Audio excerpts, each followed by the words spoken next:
আজকে আবারও একটা মিষ্টি ক্লায়েন্ট চলে এসেছিল আমার পার্লারে একটা গেস্ট মেকআপ লুক নেওয়ার জন্য। শাড়ি, জুয়েলারি এবং ফুল সব কিছু এনেছিল গুছিয়ে, তবে তার মধ্যে একটা ইম্পর্টেন্ট জিনিস সে আনতেই ভুলে গিয়েছিল।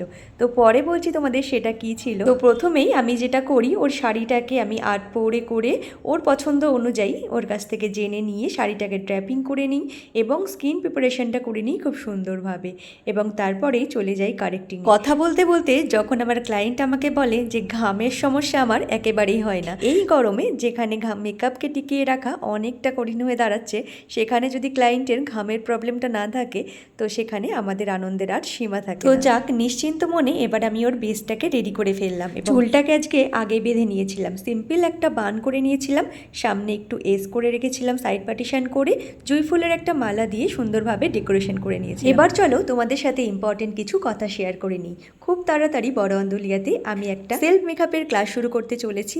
যারা এই ক্লাসটাতে জয়েন করতে চাও, পুজোর আগে নিজেই নিজের মেকআপটাকে খুব সুন্দরভাবে করে নেওয়ার জন্য এই সেলফ মেকআপের কোর্সটি করে নিতে চাও, ঝটপট আমার সাথে যোগাযোগ করে নাও। আমার কন্ট্যাক্ট নাম্বার হচ্ছে 7908874499। তো এখানে আমি আমার ক্লায়েন্টকে সম্পূর্ণভাবে রেডি করে ফেলি। তোমরা কি কেউ গেস করতে পারছো যে আজকে আমার ক্লায়েন্ট কোন জিনিসটা ফেলে রেখে চলে এসেছিল? একদম ঠিক গেস করেছো তোমরা। জুয়েলারি পরানোর সময় সমস্ত হারগুলো পরানোর পর আমার ক্লায়েন্ট দেখে যে ও কানের আনতেই ভুলে গেছে, আর কানের ছাড়া লুকটা কিন্তু একটু অসম্পূর্ণই লাগছে। তবুও তোমরা কমেন্ট করে অবশ্যই জানিও আজকে আমার ক্লায়েন্টকে কেমন লাগছিল।